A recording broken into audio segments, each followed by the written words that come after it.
Hello and welcome to Our Yard Podcast episode 8. We're just here, just fucking around the Christmas tree. And, yeah, I butchered that, but we won't let that stop us. This is Swaggy T along with, the co-host, Hogmaster Harley, and we're going to be talking about this last episode of Monday Night Raw. It started off about as Attitude Era as I've seen it start off in a long, long time. And, it starts off Rhea Ripley walks out, microphone in hand. Pretty much just kind of giving everybody an update on her because she hasn't really had a promo since, SummerSlam. So she was just kind of, stating the obvious with I've been through every emotion you can imagine in the past couple of weeks, but the one that's really sticking on right now is I'm just pissed the hell off. And, she says she's sick of Liv and Dom running away from her, saying, you're not going to be able to run away from me forever. I'm Rhea fucking Ripley. And, pretty much Liv and Dom interrupt her. They're up in the rafters and, or up in the stands and come down from what looks like one of the concession areas. And, they're just sitting there and Liv's kind of the mouthpiece, going in with the whole shtick. She didn't say anything verbatim about the Liv Morgan revenge tour, but she was saying that, everything you have is mine. Now, the championship, the Judgment Day, Dom, everything. And, before I get too much into that, Rhea was laying some zingers in there. I remember at one point she had said something along the lines, is like, you stabbed me at the back at SummerSlam, and Dom, you've probably heard this before, but it just wasn't deep enough. You gotta love that.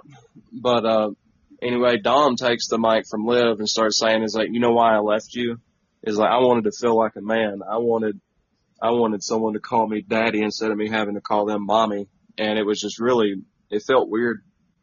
But, he's doing his heel thing, and if you want to see even more of him doing just top tier heel work, just go watch his Impulsive interview. He really goes full send on it, and you gotta love him for that. But no, their special little moment was interrupted by bisexual Undertaker appearing from out of nowhere behind them, and it was a very, very funny moment.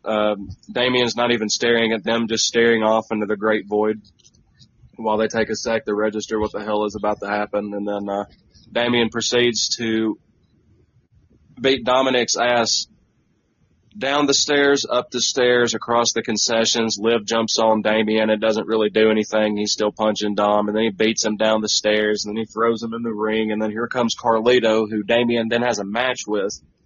And Carlito, I don't think he really gets the respect he deserves as being like one of the vets, because at this point he absolutely is, and you can tell in the ring. I noticed last night Damien's also able to pull back that physicality with someone that's got a more graceful style like Carlito, and it shows you just how versatile Damien is as a wrestler right now. And the crowd just is so behind them. It is so beautiful to see him actually blossom as this legitimate face, because we knew he was going to be a face probably before Mania. We just didn't know how it was going to happen. And this is by far the best way I've seen it, because everything, he's very, very over as a face right now. And, anyway, Carlito, actually starts giving Damien, the better part, pretty much giving him all he wants. And, Damien, gets the power back in the match, hits him with the, we're just going to call it Random Slayer song. He hit him with the Dead Skin Mask, choke slam. And it was, 1, 2, 3. And then here comes little JD McDonough, and he throws him off of him, and just for Finn Balor and Dominic to come into the ring at the same time, and JD take advantage. And then here comes Rhea Ripley, and Liv Morgan's in the ring. Him and Liv and Dom kind of scurry out of the ring, and Finn is just left in the ring pretty much alone with Rhea and Damien. And then here comes the hero, JD McDonough, to prevent Finn's head from getting kicked off. And Finn takes another raining blood choke slam. Mm-hmm. And, that's the thing about the Angel of Death choke slam is that, like, he can just get so much height out of it. Oh, yeah.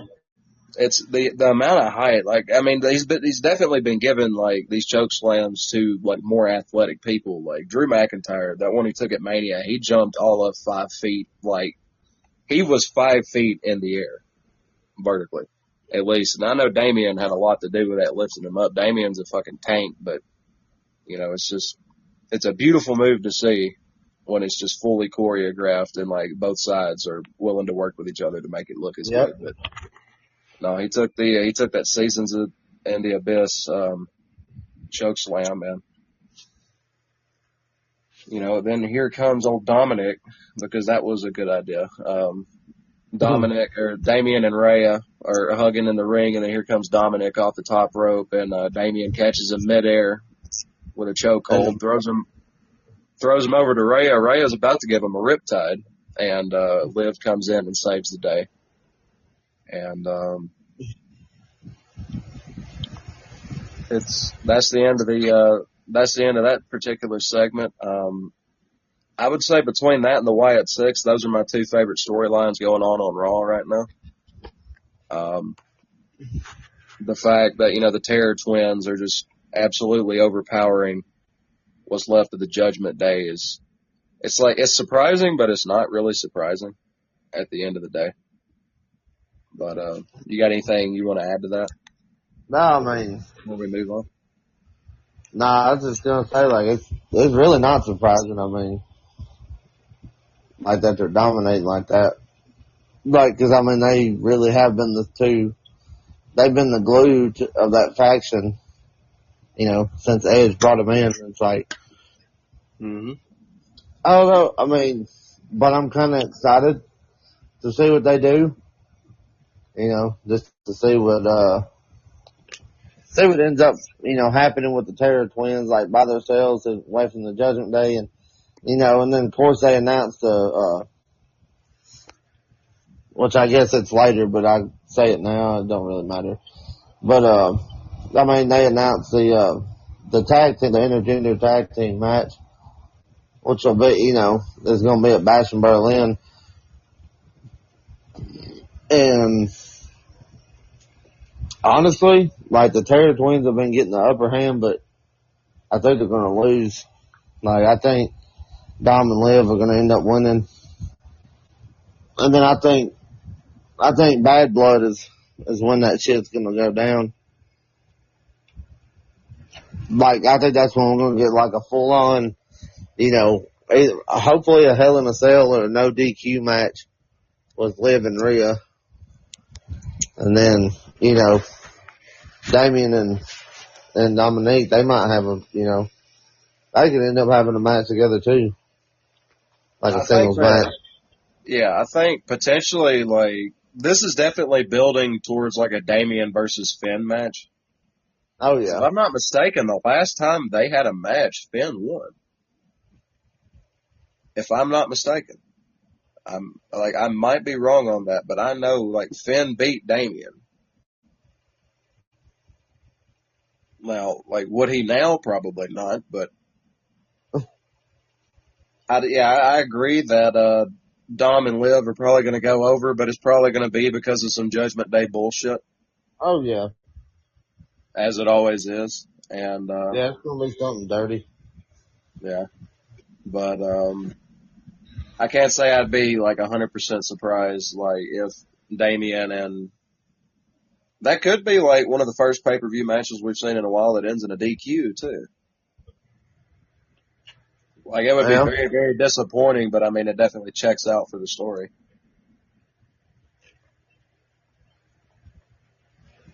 I hope not. I hope not either, but you got to prepare yourself for anything.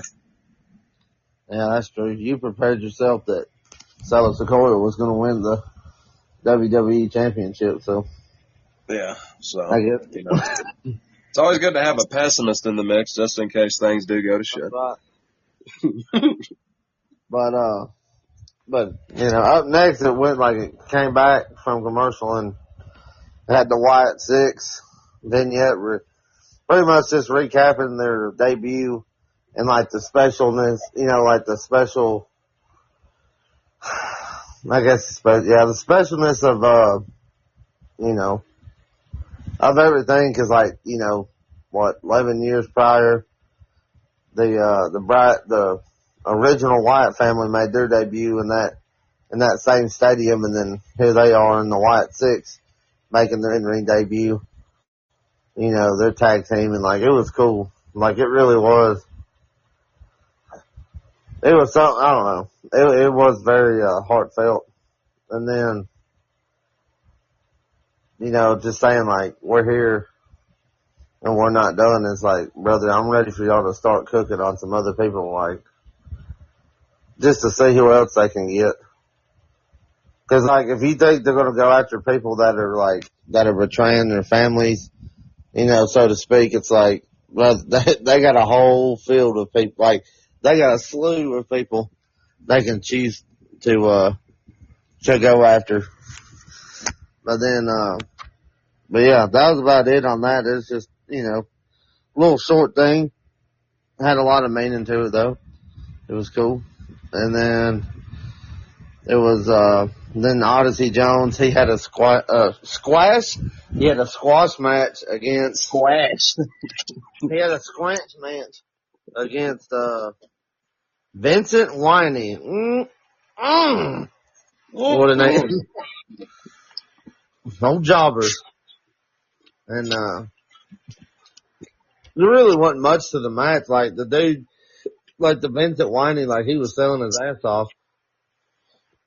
But I mean, other than that, it like, I mean, honestly, like, it was, I don't know, I was more impressed last week what he did to the day when he did the AOP, giving him a double sidewalk slam. You know, doing shit like that, like just manhandling a bunch of big dudes. Instead of just having a squash match. I don't know. But I mean, it's alright. I mean, it was all, like, it was just there to like be like, oh, he won again, or he won a match, his debut match, and then, you know, here he is against, like the Final Testament comes running out. And, as my sister was watching it with me, she said that's the Clover Valley version of Rob Halford. He came out there with he had a black painted X on his forehead. And, they walked out there and, you know, Karrion Kross started talking shit, whatever. Which they were actually getting booze. So like that's, you know, at least they're heading in the right direction now, I reckon. And like they had that, and then like they're getting booed, and then of course it's been the same shit pretty much. You know, be like, Xavier, you should turn heel, like you should, you know, see our ways instead of being under Kofi. Which, like, now Kofi did end up snatching the microphone out of his hand when Xavier was cutting a promo, and he just kind of deadpan stared at him. I was like, okay, that might be, like, it got me interested a little bit. I was like, I think he's, like, finally about to snap. Like, I think he's finally about to turn on him. It'll probably, because next week, they're just going to have a tag team match. And honestly, Xavier might just snap there because he's not, you can just see it on his face. You know, we've talked about it. You know, like he just, Xavier's not happy. I mean, dude's just like, what the fuck is this? There's this other dude like coming in here because, he was always like the New Day's it's only 3 people, like there's nobody, like no more, no less, like, and then Kofi just opens Odyssey Jones, like he just welcomes him with open arms. But, I mean, other than that, like, sorry, go ahead. no, I mean, other than that, it was a good lead up, to the segment with New Day and Final Testament. I'm ready for the outcome because I think Xavier's gonna like end up turning heel and like just snapping on everybody. Like cause he's gonna turn on the New Day and then Carrie's gonna be like, yes, you're finally with us. Oh my God. And then like he just beats the hell out of Karrion Kross too. And we're like, oh shit, he's on a ramp, he's on a war path. And then he's just gonna. I think it'd be interesting to see him go from, being like Xavier Woods to, still keeping that same character. I mean, he might go back to Austin Creed or whatever, but I think there is a possibility that he comes out of this and starts taking himself a lot more seriously, maybe going after a singles title, maybe going after the Intercontinental Champion, whoever that is at the time. Probably will be Braun, but we'll see. If I had to take a guess, it depends when he finally turns heel, like you said, or like you were referencing. But yeah. But after that, we had the tag team match going into American Made versus Alpha Academy.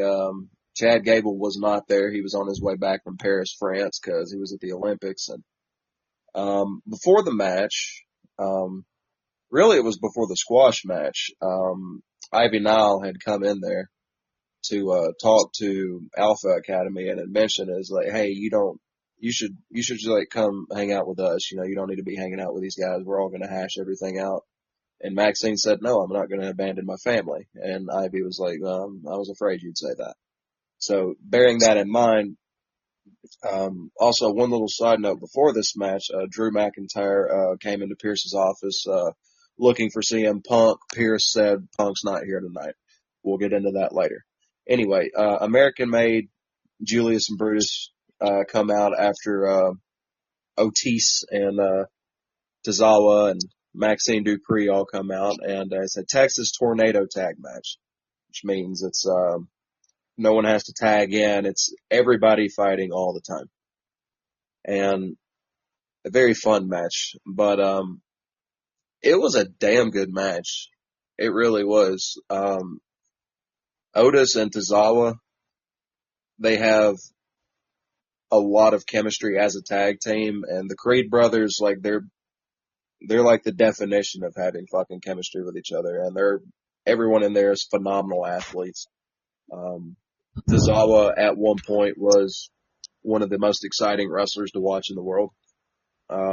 It's kind of sad that he's more of like a joke character now, but like when he needs to show it, he is one of the better workers.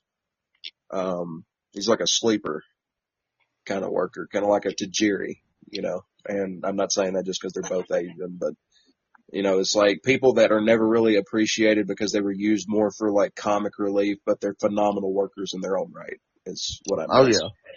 But anyway, they have the spectacular match, and Alpha Academy's actually got the upper hand, and a couple of commercial breaks happen and go away.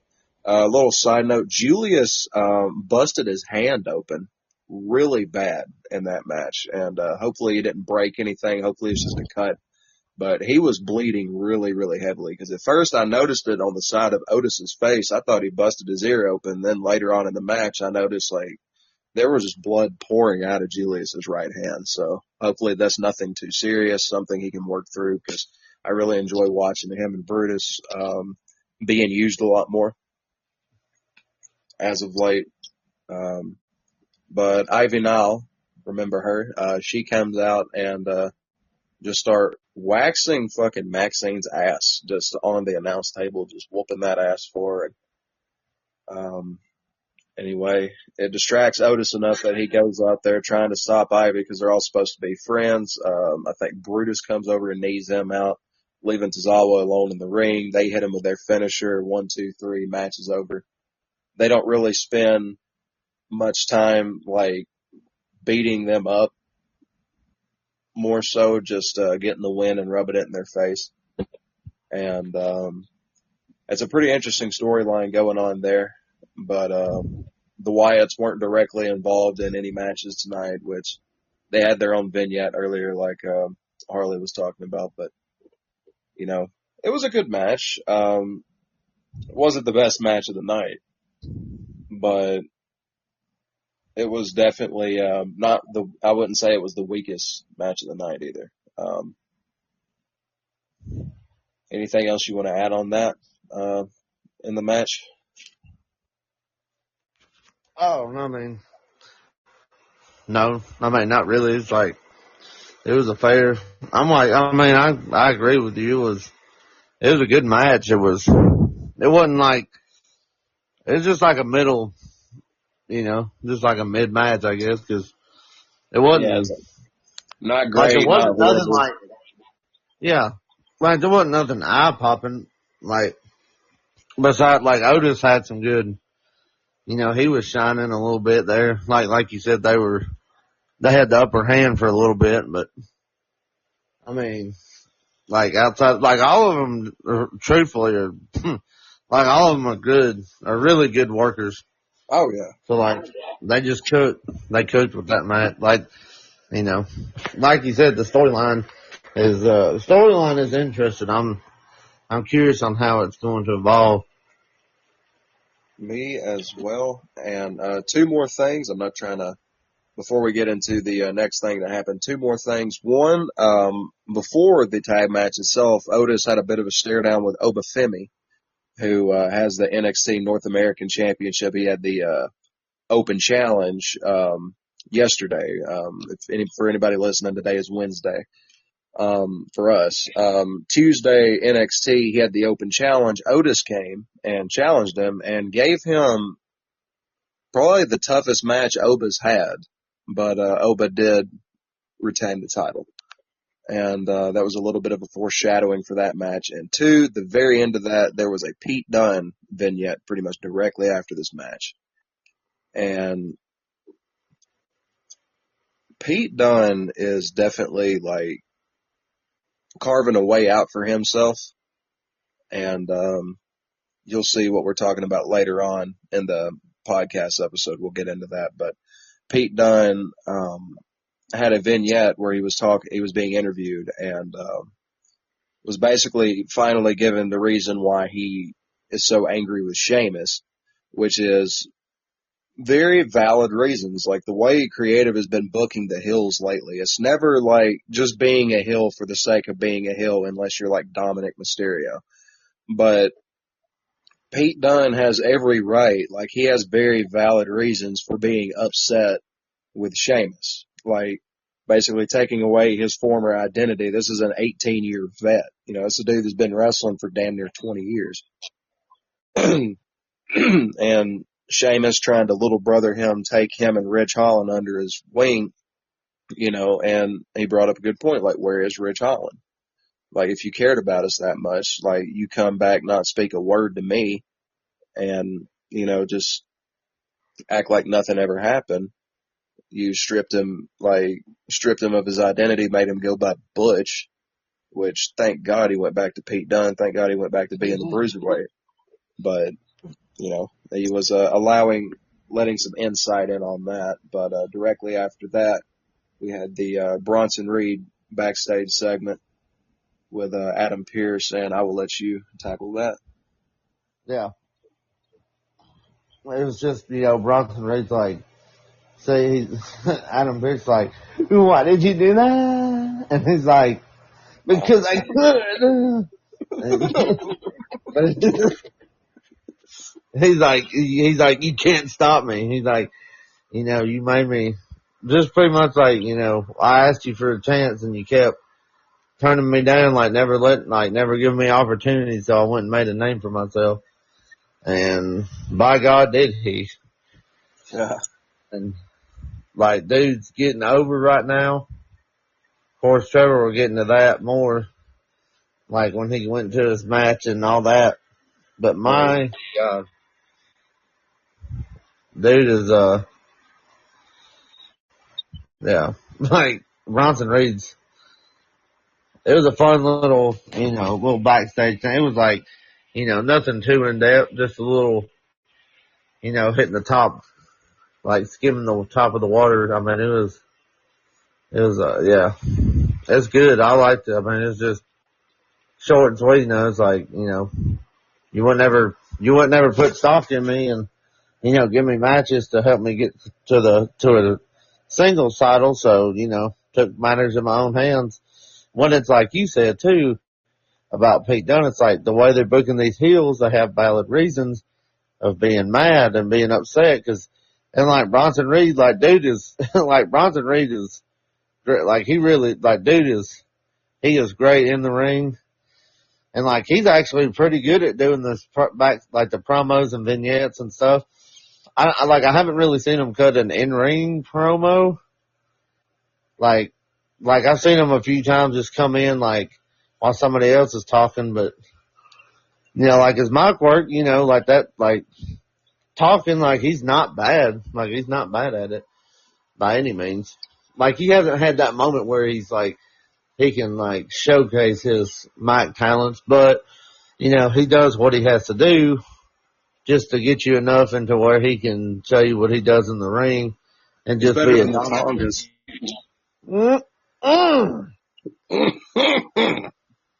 I'm better than the Tongan.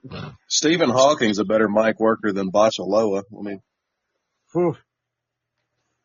But they 6 feet deep. But he even got a try. But and then it went from that it went to the damage control. Damage control, Io Sky cut a promo backstage. Well, they were vignettes because it wasn't a live promo, an interview. So they cut a vignette, just talking about how they want to be the number one. They're going to go back to being the number one, dominant faction. And I guess they're kind of on a face turn right now. Damage control is against the lesbian shield. So, and then of course, the Shield, they had a vignette too, and they're y'all would never be nothing. It's we'll be everything. All that bullshit. Sonya Deville, and then, you better call them by their new name. I'm not. Yeah, okay. Tell the world what their new name is. The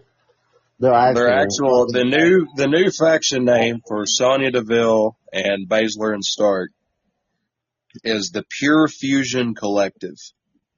God damn! When I first heard it, I was that's not that bad. And after having a couple days of it actually sitting and resting, it's no, that's even worse than New Catch Republic. And I didn't think that's pretty tough. It's again, we love NCR as a tag team. We love Pete Dunne. We love Tyler Bate. We love what they can do in the ring. Tyler Bate's injured right now, so Pete Dunne is absolutely carrying himself to a different, instead of, being, quote unquote, being under Sheamus's wing, he's trying to take Sheamus's wing off and beat him over the fucking head with it. But we'll get into that later. Pure Fusion Collective is three thumbs down. I don't even have three hands. But again, we love watching them in the ring outside of Sonya. I mean, Baszler and Stark's probably the best technical tag team in the women's division right now. But easy.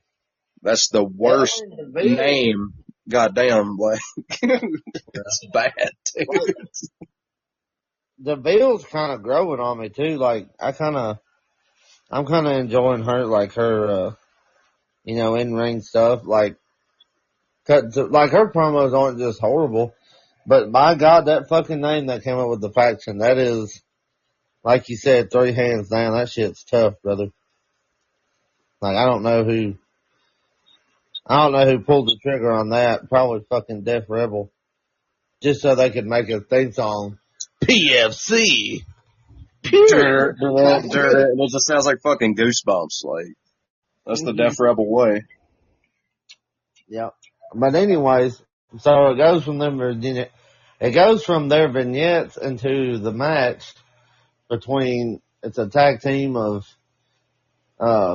actually, Unholy Union, the women tag team champions. They walk out first and they are they're sitting by Pat McAfee and Michael Cole at the commentary desk, and it's Io Sky and Kairi Sane because Dakota Kai's injured again, and it's them two against Baszler and Stark, and Sonya's on the ringside, and the match, like, brother, Io Sky, get the fuck out of here, dude. Like, she's so fun to watch, man. She's one of the top 3 workers in the women's division right now. Shit. Raw, SmackDown, fucking AEW, TNA, don't matter. I mean, everything. Like, she is one of the top 3 workers, and she's not 3. So, Brother, I mean, but for me, it's between her, Rhea, and probably Tiffany. Probably Tiffany are like the 3 best workers in the women's division right now. That's just my opinion. Charlotte, well, where is she? I mean, like, on TV weekly right now. When Charlotte comes back, yeah, she's automatically back in that top 3, but she's not on TV right now. Yeah, it don't matter when she comes back, she's getting her title. Oh, no, there ain't no doubt. I'm not, like, no, don't get it twisted. No, I'm a big Charlotte Flair fan, but she ain't on TV right now. So it's kind of a good thing. You get to see all these other women get to shine, you know? Yeah. But when she comes back, a Charlotte Hogan, wow, fucking using her pretty pink shovel. Yeah, I'm excited. I'm ready for it. I'm ready for everything. Charlotte Flair to come back and, just get her title. No, I don't know. Maybe she'll put over talent, but, anyways, the whole match, dude, like, Io Sky, yeah, dude, like, oh, man, there's some, and I gotta say, like, I like Kairi Sane a lot, too. She's very, she's fun. She really is, like, watching a match, man. Like, Kairi Sane, she does some good stuff. Especially, no, but, like, that insane elbow she does, I really like that. Like, I don't know, it's clean, dude. It's just like a picture perfect, elbow drop. It's just, I don't know. And, like, they have such good chemistry. Like, they just work good together. And then, like, you put in, and then you throw in, on the other side, you throw in Baszler, who she might be the best technical women's wrestler. Probably. In the world. Like, dude, she's smooth. Like, she's down, dude. Between her and Stark, yeah, 'cause Stark's really good. They're like a women DIY. Yeah. And like a lot of people say that they don't, a lot of people have said that they don't think Stark, like, she has, like, negative aura or whatever. I'm like, I don't think so. I don't know. I think she has a ceiling. Like, I think she has a lot of potential, like, to keep getting bigger and bigger. And, like, of course, she keeps getting TV time every week, so that helps, Like, she's in the tag team picture for sure, trying to get that gold. But anyways, the match, like, like, it was a great match, and then, here comes the unholy union to run in there again and start fighting. Because somebody bumped into him outside of the outside of the ring, and, all that wonderful stuff. Well, Alba Fire So, did get kicked in the face, so. oh yeah, okay, whatever. She's over exaggerating. It's all fake. But yeah, see, like they went on their whole thing, and now they have they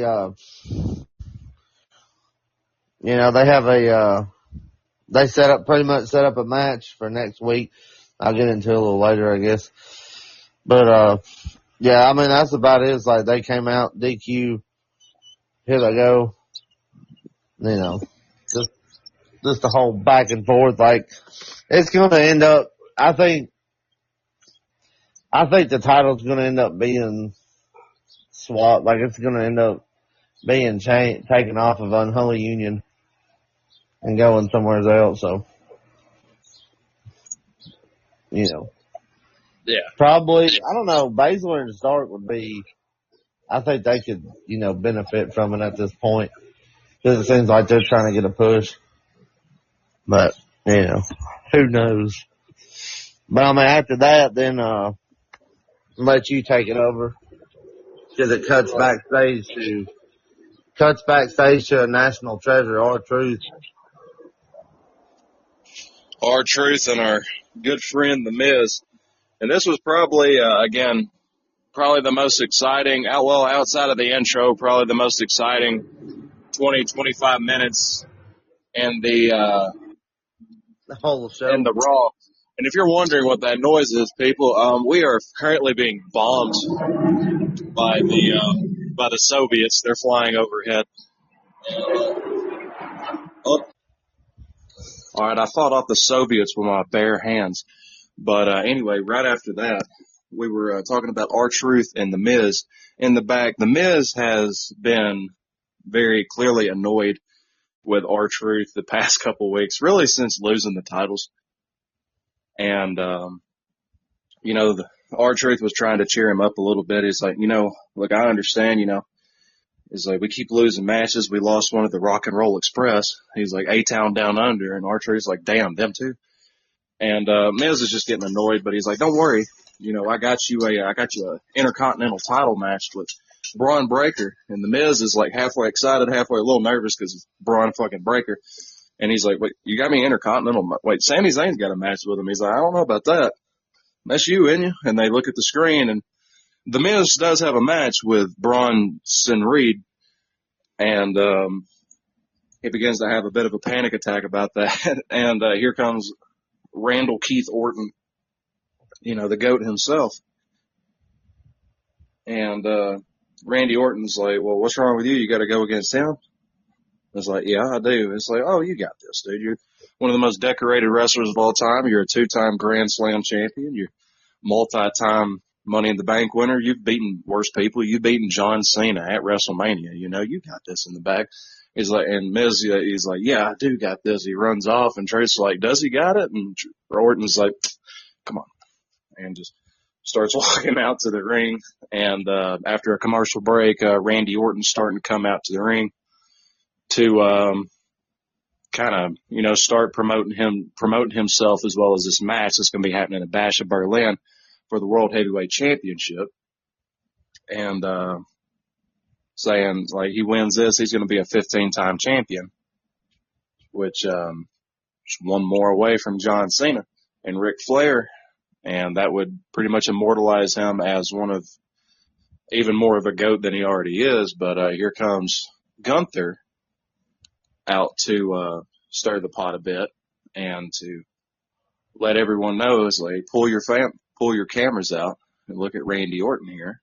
Should be the best of all time, but pretty much starts calling him wasted potential because he said you should be the GOAT, but you're not. And all these times you fucked up, Randy comes back saying, I have probably messed up more than anybody back there, but you learn and you become man enough to actually man up to those mistakes. And I am what stands before you today. And then Gunther pretty much like starts insulting his entire bloodline, calling Cowboy Bob Orton a failure, as well as Randy's dad, and calls him the biggest screw up of them all. And Drew McIntyre starts coming down to the ring because earlier in the show he's wondering why Randy Orton's starting to get all these title opportunities and he's not. So Drew looks like he's trying to take advantage of the situation and distract somebody. Gunther turns around and immediately receives an RKO from Randy Orton. And Drew McIntyre starts to take his shirt off and come down to the ring to fight him. And CM Punk, that was not there today, is there and starts beating the hell out of Drew, steals his belt from him, and just starts leathering into him. And there's been pictures released after the Raw of what his back looked like, and he was belts to ass, you know. And but it was a very exciting moment. And thankfully, this particular segment didn't end in Bronson Reed murdering somebody. But we will get into that later on. Right after this,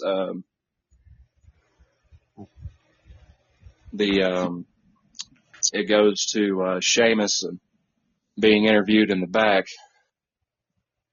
looking like a newspaper boy from the Industrial Revolution. So Sheamus, they cut to him in the back, and you know, Sheamus just like, well, I don't know. I don't know why everybody's mad at me. I haven't done anything. He's like, I just keep putting on banger after banger after banger, and people are just mad at me. He's like, I don't know what their problem is. And then Kaiser comes up there. He's like, you think we're done? You know, there's more to this. You know, there's more to this than what you think. He's like, you know, he's like, oh, really? He's like, oh, really, fella? And they kind of have a, like, they start going back and forth. And then here he comes, fucking Pete Dunne Hornswoggle with a shillelagh, smacking Sheamus in the head. And, yeah,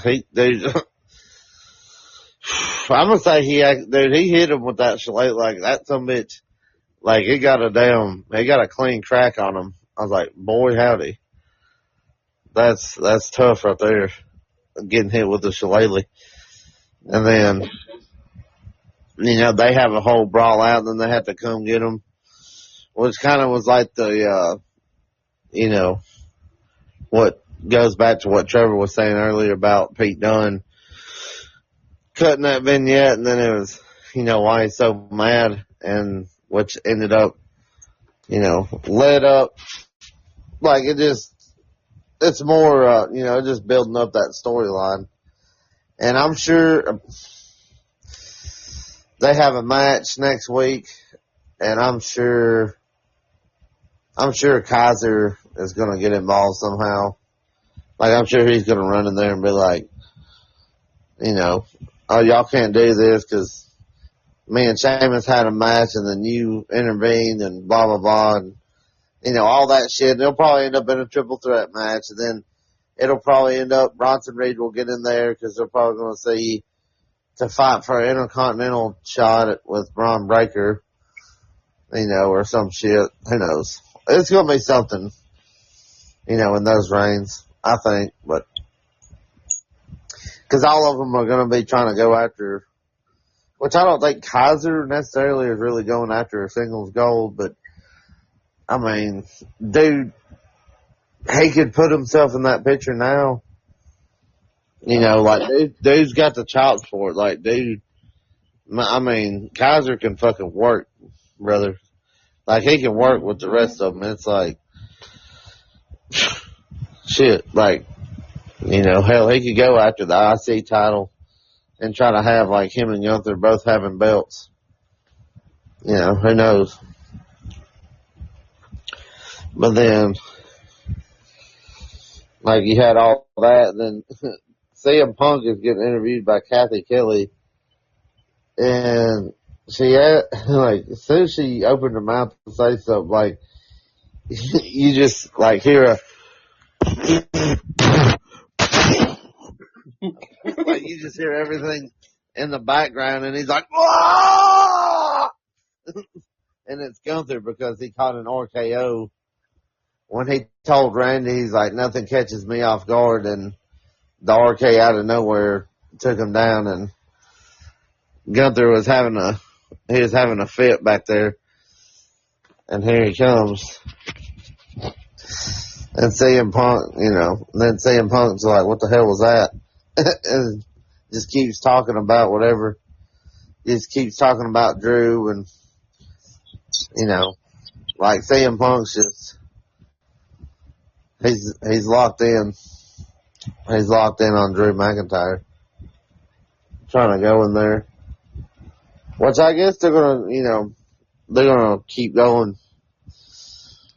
They have to have I don't know what their storyline, I don't know where it's gonna end at. I mean, like, I think Bad Blood would probably be a good one, like, for them to have like a street fight or something, or, I don't know, some kind of, maybe just a no holds barred match. Something like, I don't want to see, like, I don't want rules, but I don't really want a bunch of foreign objects, if that makes sense. Like, with CM Punk and Drew McIntyre, like, cause those two dudes are like, and we saw at SummerSlam, they have real good chemistry in the ring, and they're both still great workers. And it's like, dude, like, I just want to watch them, like, I just want to watch a match with them. I don't really want to see them, like, start beating the hell out of each other with, like, barbed wire bats and, like, shit like that. You know what I'm saying? Which I don't think they use barbed wire anymore, but you know what I mean. They need a steel cage match. Yeah, that would be perfect. Like, whoever, like, you have to exit to win. Like, that should be the stipulations. Or a strap match. A strap match would be cool. Like, you could do a strap match, but do it like the old school, like Eddie Guerrero and JBL, like, where you have to touch all four corners. Yeah. Like, not you can win by a pinfall and submission. Fuck that. I want to see that you have to touch all four corners to lose the strap match. Like, consecutively touch them, That would be cool. You gotta drag him like 50 feet, like. Yeah. That's what I want to see. Personally, I think that would be cool. But that's just me, I guess. Well, but yeah. That's an interesting idea. I mean, they can't just have like a regular hardcore match, because like once you start adding tables and stuff like that, it's cool to see, but like, this is the fragile Phil we're talking about here. So like, you can't do a Hell in a Cell match because you're having to take really rough bumps in those kinds of matches. Cage match, you can do that, but like with their history, like Punk may be the one to request it just because Drew is running away from him every chance he gets. At this point, he's gotten the match on him, and now that CM Punk's trying to get even, Drew's running away now. Yeah. And I feel like a steel cage would be perfect, but like, it would be kind of strange unless Drew was the one to win, like, actively still trying to run away from CM Punk, but that's later on. But yeah. But then, yeah. And then after that, I'll let you take it on the next match. Well, so there's this man named Bronson Reed, and he has a match with this man named The Miz. Now, The Miz is a legend, and y'all probably know who The Miz is. So what does Bronson Reed do in a scary situation like this against someone's all this much more experience? Well, he murders him, and the match is, after a commercial, the match is over like 2.5 minutes afterward, and R-Truth winds up coming into the ring, and The Miz he put up a good fight.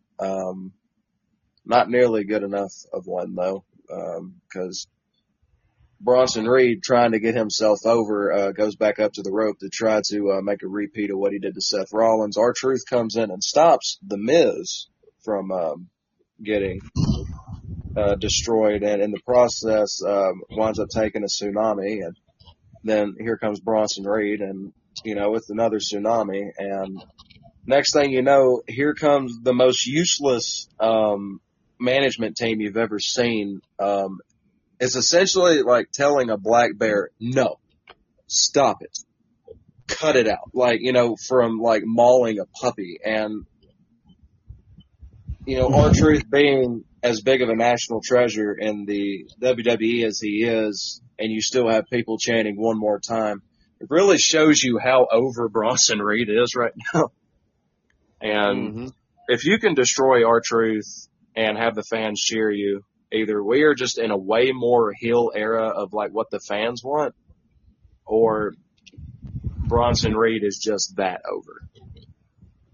And I feel like he keeps on doing this. I mean, one thing that's not really being talked about nearly as much is just like Adam Pearce is a puss. Like, just an absolute puss, dude. Like, I need you to like get in the ring ASAP, because you letting Drew McIntyre elbow you in the head, and he's like, you're suspended. And then it's like, well, now you're back because we need money. And now, like, Braun Breaker's put 2 people in the fucking hospital. Ricochet's nowhere to be seen. And Samantha Irvin's just still calling matches. They don't want that anymore, brother. Yeah, I know. They don't want that anymore, brother. Yeah, I know, but still, like, what a way to be written off of WWE TV. It's like, yeah, it's fucking Braun Breaker, like, put me in the hospital, and now just canonically, it's like, yeah, he's just gone. He put a jobber in the hospital. We haven't seen him since. And now here comes Bronson Reed. Like, this tells me more than anything, like, Adam Pearce is just a massive pussy and won't do anything about anything. But, while you're thinking of that, Bronson Reed is coming down for yet another tsunami, and then they finally get him off that rope. Then he walks around the side, walks up, another tsunami, and then walks away. Adam Pearce is saying, for every tsunami you're given, I'll fine you. And Bronson's like, I don't care. And he goes back and gives him another tsunami. So we're up to 6 at this point. And I remember at one point in the show, before any of this happened, football guy Pat McAfee wound up, pretty much pulling out this graph and saying is like every time he gives somebody a tsunami, he's pretty much like, you're taking 1,000 or something pounds and something like that, or like 1,300, 1,400 pounds. 1,700 pounds. 1,700 pounds per tsunami, and then he's giving people 6 tsunamis. That's 5 tons of massive man. And, yeah, so you want to avoid that at all costs. And R-Truth, shout out to him for the selling, because he just looked dead at one point. And he just gave up. And he wound up tweeting out later that he had broken ribs and internal bruising. So, obviously that's in character. But yeah, this pretty much, Adam Pearce being a puss, not doing anything until you murder somebody. And it's like, all right, fine. Instead of just giving people their fair shot, it's like, no, you have to take out some important people before I care about you. I feel like at this point, Adam Pearce would just like be a heel manager, if that's what the case is going to be. But directly after that, there was a Judgment Day promo, and I'll let Harley get into all the matches that have been announced. Yep.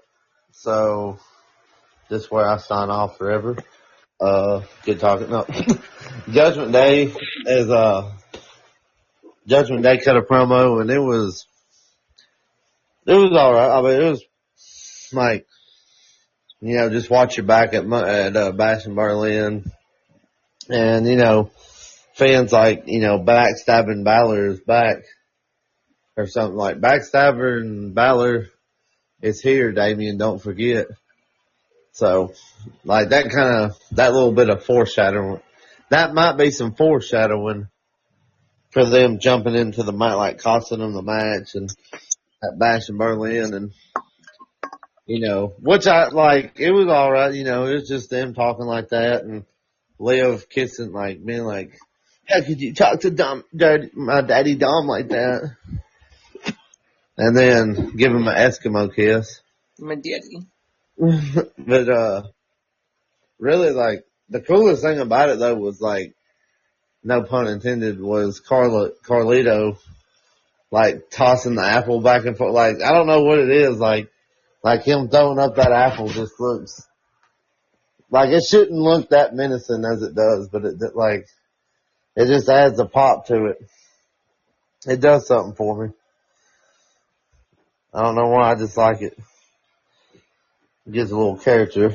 And then, but from that, obviously, that announces the intergender tag team match at Brass in Berlin, which we've talked about. And then they have the 3-team women's tag team championship match next Monday, which will be Unholy Union, Lesbian Shield, and Damage Control.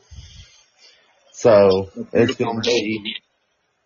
I don't know. The title's going to change. Like I can tell you that, and I think it might be. I'll go ahead and say my prediction for that next Monday will be.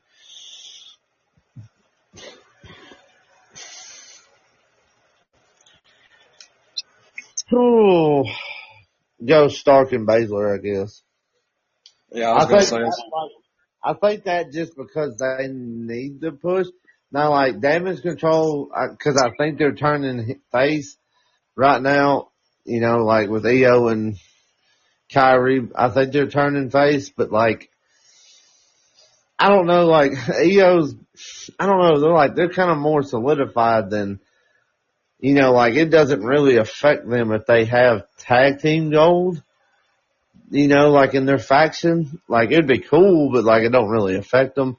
Like it would help, it would benefit Zoe and Shayna having tag team gold more than anything right now, more than any other tag team, honestly, in the women's division, and like kind of solidifying their dominance. Oh yeah, That's what I need think. it. So, like that's my booking. I would think they'll win. But who the fuck knows? And then you got the New Day versus Final Testament, which we talked about a little bit, and like New Day and Odyssey Jones versus AOP the Final and Karrion Kross. Yeah. And I think, like I said, I think it's going to be the heel turn. I think AOP is probably going to win, or Final Testament or whatever. I think Final Testament's going to win, and then like Xavier's gonna snap and just beat the fucking piss out of everybody in the ring. Like he's just gonna get violent. Like I think he's about to snap. And then, they're gonna have that. Then it's gonna end up leading into Big E coming back. No, I don't know. Big E is gonna be beautiful. Brother, if we could I'd just love to see Big E back anyways. If we could get another heel run out, oh shit. Man, that would be wonderful. Like I would love to see that. Like heel day versus face day would be insane. Or like I still do feel like there is a chance that like Kofi, like Xavier may take the loss in the match, and then like Odyssey like snaps and beats up Xavier, and Kofi's just like, yeah, get him Odyssey because he's terrified of him. I mean, it's possible. I don't know. Something's gonna happen. Like there's gonna be a turn somewhere. It's in that match. And then the last match they announced was Sheamus versus Pete Dunne, which we've already talked about. Like Pete Hornswoggle Dunne hit him with the shillelagh earlier in that vignette, like our backstage promo, and here we are. The time is now. Sheamus versus Pete Dunne. Which, like I said, I think there might be. I think Kaiser's gonna try to work his way into that match somehow. I kind of hope not. I'd love to see Sheamus and Pete just like go at it because I feel like they're going to have great in-ring chemistry together. I've never, like, I don't, like, I know they, the tag team, but like, I don't think they've ever had that I can recall right now, which I am very tired, but I don't recall them ever having a match together, like how they work like that, but I just feel like they're going to have I just feel like they're going to have great chemistry, and it's going to be a banger after banger. The banger. And It'll be a then, great match for sure. And then here we are, the main event of the night. Yeah. Trevor Cole's favorite. Yeah, I guess. So Jimmy Uso, he yeets around, and then there he is telling Sammy, "You got this." And then after we win this and you get your belt back, we're going to go after the tag title. So there's a little foreshadowing for that ass. And I really do hope they win the tag title from the Judgment Day because, correct me if I'm wrong, they have not had one defense yet. No. And they want them in June. They want them June 24th. It is August. Matter of fact, we're like halfway through August, almost. And it's like, that's way too long. You got to do a little bit more than that. And I feel like their first defense is going to be their last defense, but we will see. I know they're more involved in a major storyline, but it just seems like a worse idea every day that they took the belts off of Awesome Truth in the first place, but it is what it is. That led into the main event, which was a best 2 out of 3 falls match between Sami Zayn and Braun Breaker. We've been wanting a longer match out of them, but I knew I was going to be just the tiniest bit disappointed when I noticed that there was 2 hours left in the program, 20 minutes left in the program, and they're just now starting to make their entrances. And then 60 seconds into the match, it goes to a commercial, and it's just like, you've got to be fucking kidding me. But anyway, Sami Zayn gets the first fall after a surprise haluva kick, and he kind of shared dominance halfway through the match with Braun Breaker, but then Braun Breaker gets the next 2 falls for the successful first defense of his Intercontinental Championship. Looked like $1 million in there. Sami Zayn has that capability to make really anybody look good in the ring, but Braun Breaker is definitely on his way to being future heavyweight champion without question. I'm very excited to see where it's going to go, and I would talk more about that particular match, but like, as many matches as they've had at this point, that like it hasn't really brought anything new to the table that like the SummerSlam match. Like the SummerSlam match was a bit more exciting and it was less than 6 minutes long. This match, commercials and all, was less than 20 minutes. Probably like 17 and a half, 16 minutes, something like that. And that was 2 out of 3 falls. So, they have the capability of doing a half-hour match with them, but I don't think they're going to yet. So it is what it is when it comes to that. But I'd say overall, it was a really good Raw. I'd give it like an 8.5 out of 10. Maybe a 9 out of 10. Oh yeah. Yeah, I'm going to give it an 8 out of 10. Yeah, so. I mean, it really was a solid episode, and like the storylines kind of kept going. Like the storylines kept progressing, so like that's the main thing that you need in an episode. So yeah, we got what we needed. So have a train wreck. We're at least going to make it entertaining.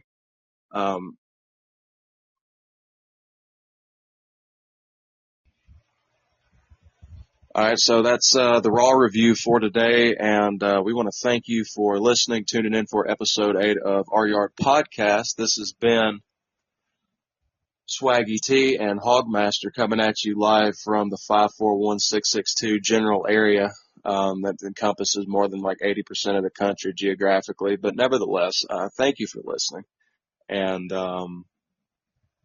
tune in for the next episode ASAP. We will be going over the top 25 college football rankings. They just dropped, and yeah, you don't want to miss that. So see you next time.